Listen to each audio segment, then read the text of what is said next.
There's two things you have to do that are very important to help change your vibration. The first thing you're going to have to do is get rid of karma.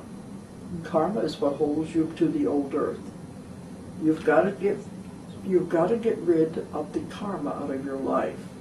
Well, that means you're going to have to forgive and release it and let it go. It doesn't matter if you came from a bad home where your parents treated you horribly. Let it go. It doesn't matter if you've had a bad husband. Let it go and release it. Okay, we're off. This project was very important. They didn't know if it was going to work or not. But now they said with the critical mass, that was the idea, get enough new souls in here to create a critical mass to swing the odds. They think now we've done it. We've got enough people here, the new souls coming in, the new children, that we can do it. We can pull it off and we can save the earth. Okay. And that's why we're going to move on. But now these ones are definitely going to go because this is what they came in to do. The rest of us, if we want to go with them, we have to get rid of the karma, because the karma is what holds you to the old earth. And we want to get away from the old earth. You don't want to stay with all the negativity and the catastrophes. So you want to move away from that. You have to get rid of the karma. It just holds you. Karma is a law. You have to do it. You have to goes around, comes around. You have to come back again and complete it again if you don't do it now. Mm-hmm. So in order to get rid of the karma, you've got to forgive. It doesn't matter if you had a bad life. It doesn't matter if you had parents that treated you badly.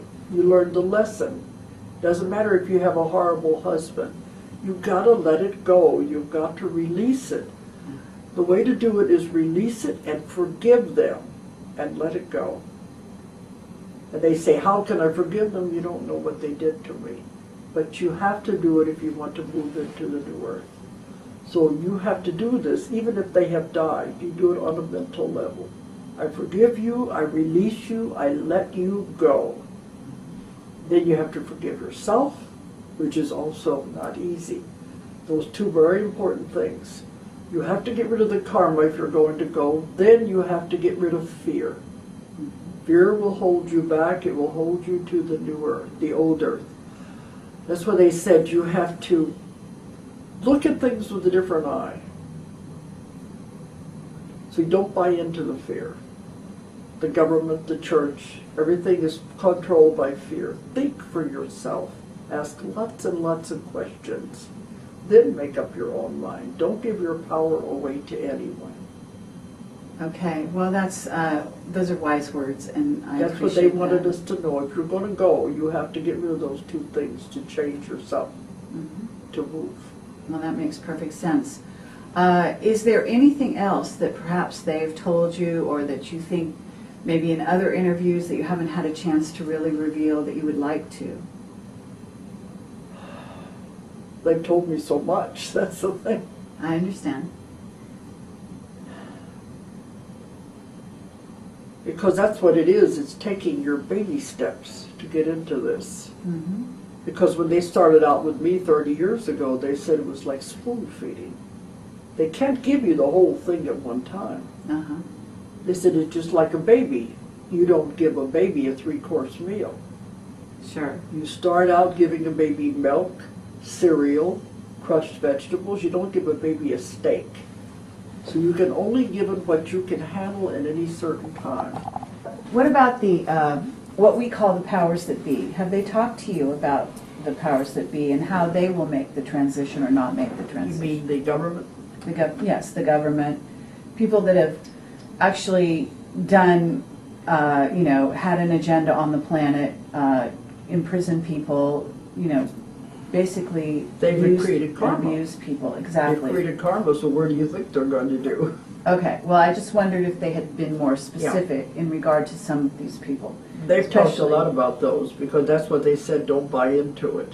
Mm-hmm. Don't listen to what they're saying. They're trying to create fear. Sure. They're trying to get rid of the population because they can control you as long as it's a certain number, but it's gotten so big they can't control the people anymore. The idea is to get rid of the population and tone it down. And a lot of that is done with what they're doing now. The wars and the food and definitely this so crazy swine flu thing. Mm-hmm. Even the doctors have told me, do not take those shots under any circumstances because you don't know what's in them.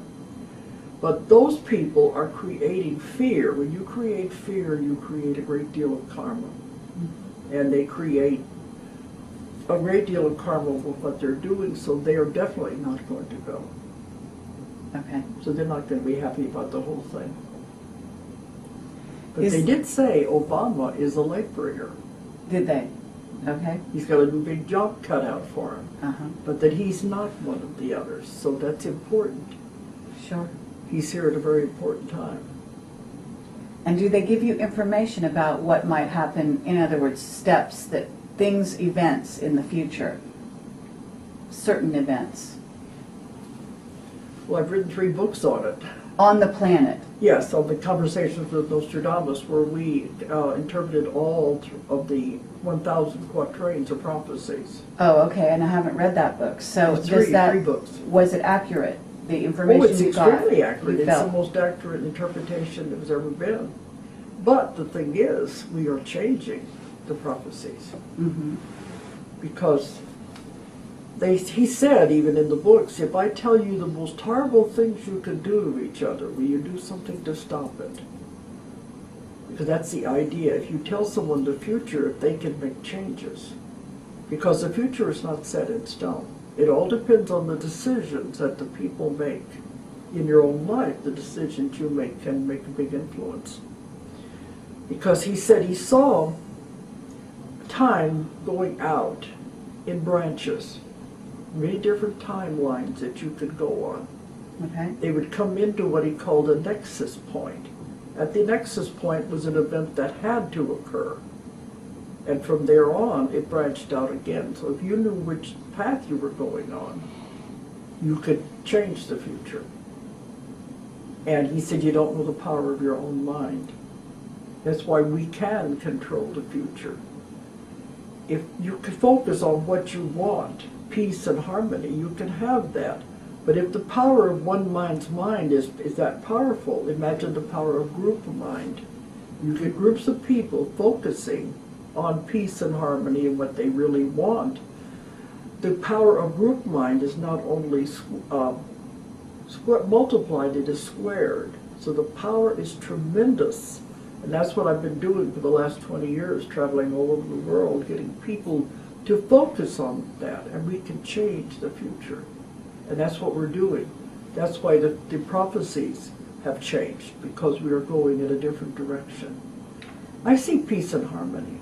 Have you talked or heard of stories about the indigenous people and maybe even regressed some of them and saw what they are seeing in their own futures and so on? I haven't worked with too many of them. I've worked with Indians, and I've worked in Australia, but I haven't worked with the indigenous people there. But I know I worked with Thomas Banyakin when he was one of the Topi elders, and he was giving the 3 prophecies. And I think what they see is very accurate. Okay. But we can change the future. But I see a good future ahead of us, because that's the way we're headed. Mm-hmm. Otherwise, the Nostradamus prophecies talked about these horrible wars that we should have been in already. Right. They should have started about the year 2000. Mm-hmm. But we have managed to go into the lesser way. We would go away from those things. And you've heard information about stargates, I imagine, from the people you've talked to? Yes, I know about dimensions and time travel and going back and forth between dimensions. Mm-hmm. And the portals and the windows. Right, and you've heard, I imagine, that the secret government, you've heard about the secret government. I've written about that in the Nostradamus books. Mm-hmm. He called it the cabal, the government behind the government. And that they are doing, that they are using the stargates and going basically out into the solar system. Yes, and they're also doing time travel. They're doing a lot of that. I don't like to be involved with that. Mm-hmm. Because I've had some problems with that. Oh, really? With the government, and I'd rather not get over into that. But yes, it is very real. Okay. I've been told if I stay away from that, I'm better off. to go into that part. No problem. Well, You know, yeah, we can because stay away you from know, that for you. but they tell me to do, I do. But there is a great deal the government is doing. Bob Dean was right on. He's correct. Mhm. The cloning is it's been. They say my Nostradamus books. We just talked about all of that, about the cloning, about everything that happened. So I know it's real, Uh-huh.